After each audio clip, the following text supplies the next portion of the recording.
সম্প্রদায়ের উপর এই বাংলার মানুষ হামলা করেছে, পরিষ্কার করতে পারেনি।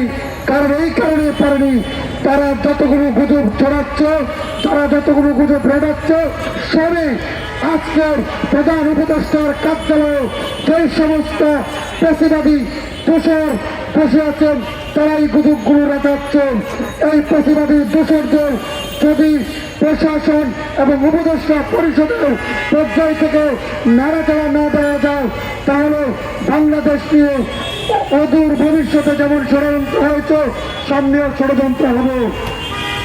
প্রিয় বন্ধুগণ, আপনাদেরকে বলতে চাই, 1971 সালের পর 1973 সালে বাংলাদেশে প্রথম ব্যালট বাক্স চুরি করেছেন এই পেশিবাদী খুনি স্বৈরাচারী আওয়ামী লীগ।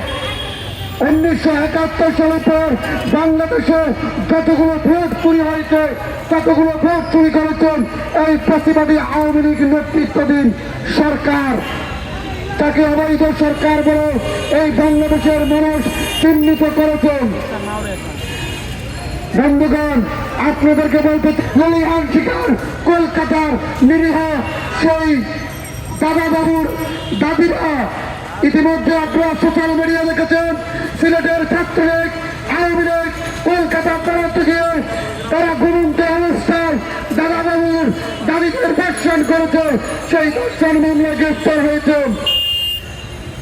যেই দিন বাংলার মাটিতে বাবু কলেশ্বরের উপর হামলা করা হয়েছিল, তখন আপনার ছাত্রলীগ যুবলীগ আপনার দাদাবাবুর দাদাগিরি কোথায় ছিল? যেদিন বিশ্বজিতের উপর হামলা করা হয়েছিল, আপনার দাদাগিরি কোথায় ছিল? সেই দিন চট্টগ্রামের বাসপাড়ে 8জন শিশু আওয়ামী লীগের মেজবান খেতে গিয়ে মৃত্যুবরণ করেছিল পায়ের তলায় চাপা পড়ে, সেই দিন দাদাবাবুর দাদাগিরি কোথায় ছিল? পরিষ্কার বিষয় বলতে চাই, এই নরেন্দ্র মোদী তোমাকে 6 মাস সময়